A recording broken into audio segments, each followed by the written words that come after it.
kasih Tuan Yang di-Pertua. Assalamualaikum warahmatullahi wabarakatuh. Ruang yang turut saya ambil ini adalah untuk membahaskan rang undang-undang iaitu Akta Agensi Persendirian 1971 iaitu Akta 27 yang bertujuan untuk memperkasakan lagi Akta 27 ini. Pindaan ini akan memberikan kuasa kepada menteri, ini antara pindaan-pindaannya, iaitu menggunakan lesen, arahan, garis panduan, surat perkeliling dan notis berhubung pengawalan agensi persendirian, dan kuasa kepada ketua polis untuk mengawal pengambilan pekerja di agensi persendirian. Tuan Yang di-Pertua, industri keselamatan swasta kini melibatkan anggaran lebih daripada 250,000 orang dan termasuk daripada Nepal yang dianggarkan seperti yang Abang kata tadi mungkin mencecah 50,000 yang beroperasi di seluruh negara. Mereka melindungi sekolah, hospital, komplek, perumahan, kilang dan juga bangunan kerajaan. Maka sebarang perubahan dasar melalui perkeliling atau garis panduan haruslah mengambil kira suara pihak industri, majikan dan pengawal itu sendiri. Saya menegaskan bahawa sebarang dasar atau pindaan yang dibuat tidak harus menimbulkan kekeliruan atau beban pentadbiran kepada pengusaha. Kita tidak mahu situasi di mana satu perkeliling baharu tiba-tiba menambah kos operasi atau mewajibkan prosedur baharu tanpa tempoh peralihan yang wajar. Ini bukan sahaja membebankan syarikat kecil, malah akan menjejaskan kebajikan pengawal keselamatan yang berpendapatan rendah. Tuan Yang di-Pertua, saya menyokong hasrat kerajaan ini untuk memperkukuhkan industri keselamatan persendirian. Sektor ini amat penting dan menyokong usaha polis dan kerajaan menjaga keselamatan awam.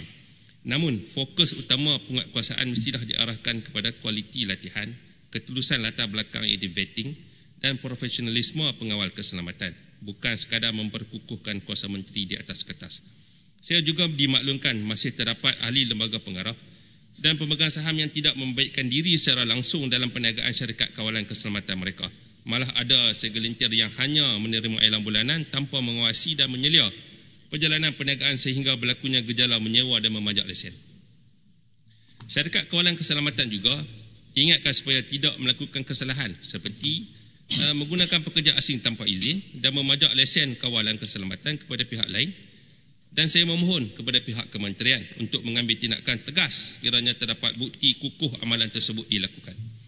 Bagi saya, semua syarikat dan agensi persendirian perlu memastikan setiap kaki tangan serta pengawal keselamatan menjalani tahapisan keselamatan yang ketat oleh pihak polis Diraja Malaysia.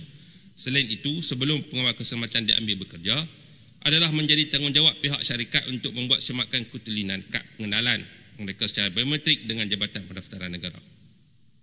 Saya juga memohon kepada pihak Kementerian Dalam Negeri agar tidak akan mempertimbangkan sebarang rayuan ke atas pembatalan lesen agensi persendirian ini sekiranya syarikat kawalan keselamatan yang didapati menggaji pengawal keselamatan yang mempunyai rekod jenayah dan menggunakan kad pengenalan palsu.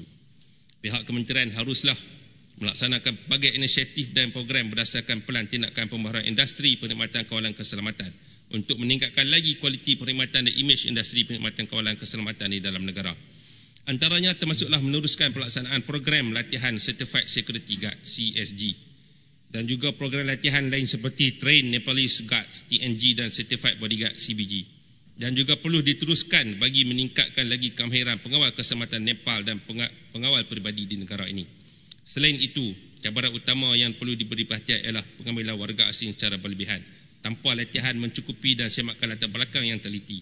Ada di antara mereka tidak memahami undang-undang tempatan, tidak fasih berbahasa Melayu dan kurang mahir menangani isu kecemasan. Ini bukan sahaja menjejaskan imej industri, malah berpotensi menimbulkan risiko keselamatan.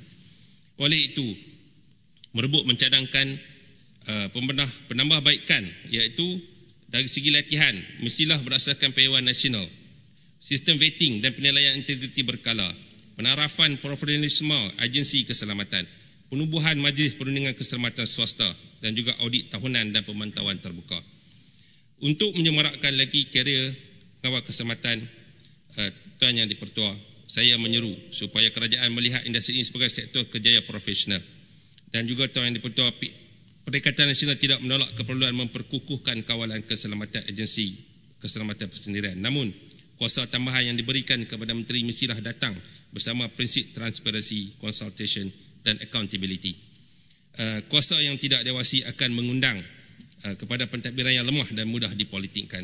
Dengan itu, Perikatan Nasional berdiri menyokong semangat pindaan ini, tetapi menegaskan perlunya keseimbangan antara kuasa eksekutif dan integriti pelaksanaan. Sekian, saya mohon mencadangkan. Terima kasih Tuan Yang Bertuan. Terima kasih Yang Berhormat Mabuk. Saya jemput Yang Berhormat Rantaupan.